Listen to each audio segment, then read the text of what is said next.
जय हिंद दोस्तों, स्वागत है आप लोगों का हमारे चैनल टारगेट विथ अजय में। आज की इस वीडियो में हम लोग जो यूपीएससी के लिए मूल विधि का जीत राणा सर जो यूट्यूब पे मूल विधि कराए हैं उसका रिवीजन कर रहे थे। तो इसी के अंतर्गत हम लोग आज की इस वीडियो में पर्यावरण संरक्षण एक्ट 1986 का जो आया हुआ है उसी का हैंड रिटन नोट से रिवीजन करने वाले हैं। और वीडियो के लास्ट में हम लोग जानेंगे कि आपको यह पीडीएफ कहाँ से डाउनलोड कर सकते हैं। तो आइए शुरू करते हैं आज की इस क्लास को।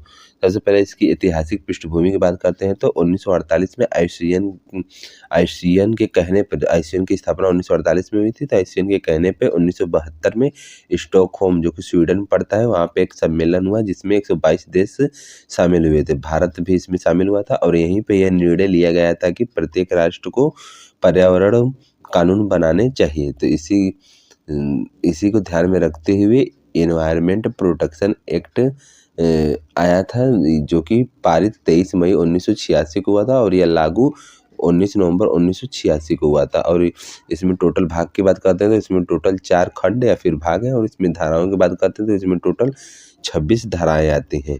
और इसकी संवैधानिक स्थिति की बात करते हैं तो संविधान के आर्टिकल 48A के अंतर्गत इसके उल्लेख किया गया है। और वहीं पे 51A के अंतर्गत जी सबस्क्रिप्शन में मौलिक कर्तव्य के अंतर्गत इसका उल्लेख किया गया है। और वहीं पे आर्टिकल 253 जो है कहता है कि एनवायरमेंट प्रोटेक्शन एक्ट जो है यह एक छत्रधारी एक्ट के नाम से भी जाना जाता है। बात करते हैं इसमें जो टोटल भाग है उसकी बात करते हैं तो भाग 1 जो है इसके अंतर्गत 1 से लेकर के 2 तक की धाराएं आती हैं। इसमें प्रारंभ का उल्लेख किया गया है। उसके बाद भाग 2 जो है इसमें 3 से लेकर के 6 तक की धाराएं आती हैं। इसमें केंद्र की शक्तियों का उल्लेख किया गया है।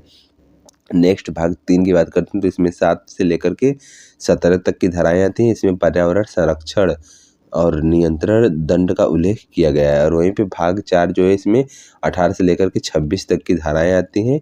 इसमें विविध का उल्लेख किया गया है। तो नेक्स्ट हम लोग इसकी धाराओं की बात करते हैं तो धारा 1 जो है इसमें संक्षिप्त नाम, विस्तार और इसका प्रारंभ का उल्लेख किया गया है। और इसके बाद धारा 2 जो है इसमें इसकी परिभाषाओं का उल्लेख किया गया है। और वहीं पे धारा 2A जो है इसमें पर्यावरण का उल्लेख किया गया है, यानी कि जिसके अंतर्गत जल, वायु तथा भूमि पर रहने वाले जीव जंतु, पादप अथवा मनुष्य तथा इनके अंतर संबंध आते हो वही निकाय पर्यावरण कहलाता है।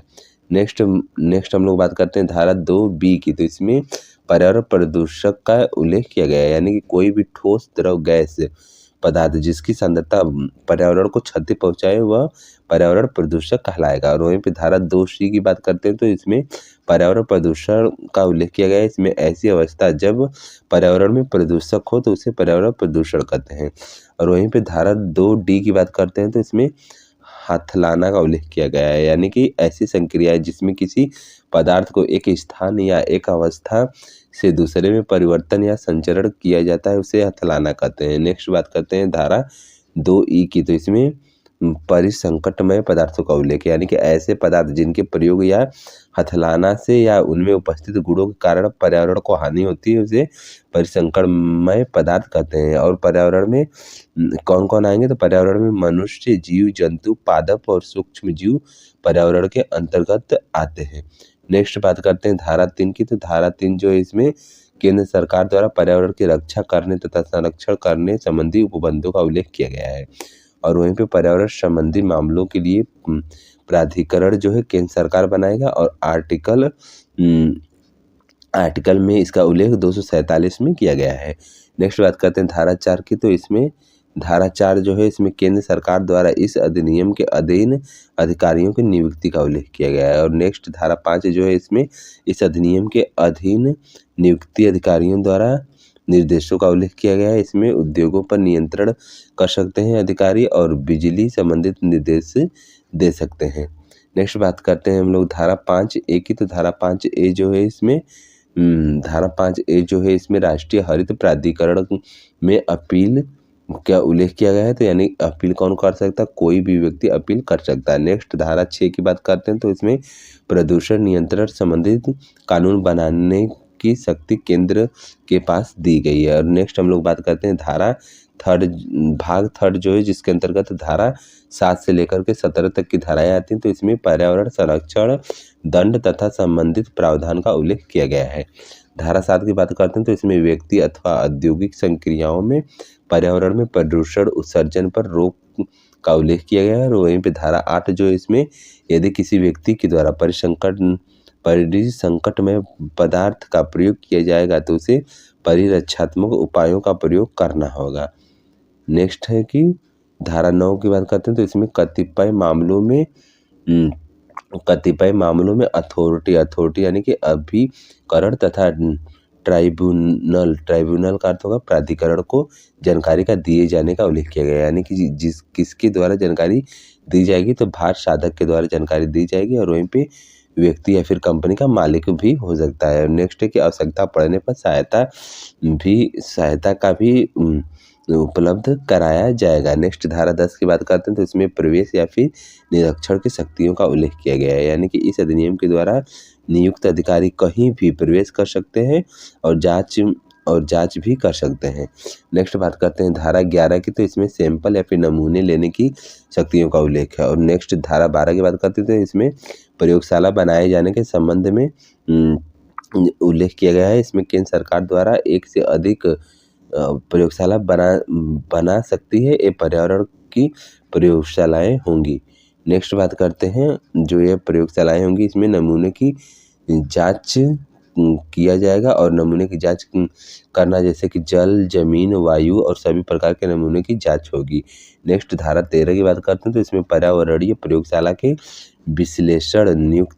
विश्लेषक नियुक्त किए जाने का उल्लेख है। और वहीं पर धारा 14 जो है इसमें रिपोर्ट का विश्लेषक द्वारा सेंट्रल गवर्नमेंट को सौंपना।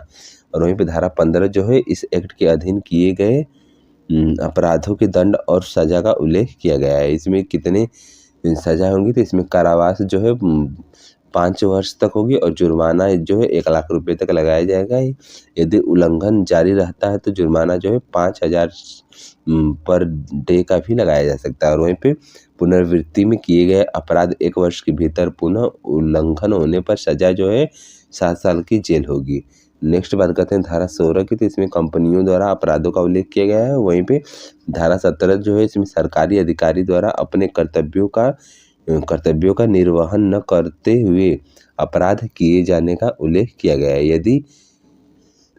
यदि कंपनी में किसी अनियमितता के कारण अपराध हुआ जैसे कि एमडी, सीईओ, मुख्य निदेशक सभी दोषी होंगे। यदि व्यक्ति जिम्मेदार है तो केवल वही दोषी होगा। नेक्स्ट धारा 18 की बात करते हैं तो इसमें सद्भावना पूर्वक की गई कार्रवाई का संरक्षण का उल्लेख किया गया है। और वहीं पर धारा 19 जो इसमें सुनवाई कौन करेगा तो केंद्र सरकार या फिर प्राधिकरण या फिर कोई भी अधिकारी सुनवाई कर सकता है। और वहीं पे कार्रवाई से 60 दिन पूर्व सूचना उसको देनी होगी।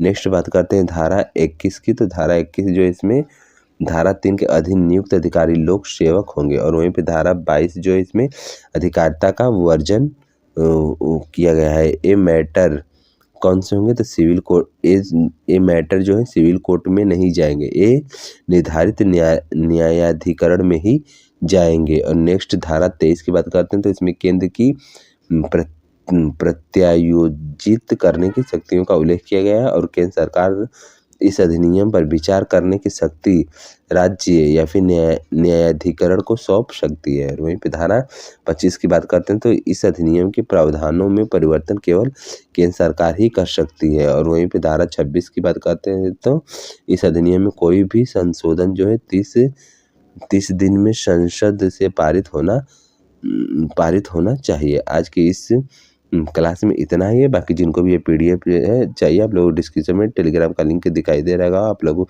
वहीं से इस PDF को डाउनलोड कर सकते हैं। और बाकी आप लोगों को कैसा लगा कमेंट भी ज़रूर बताइएगा। मिलते हैं नेक्स्ट क्लास में और एक कमेंट भी कीजिएगा। धन्यवाद।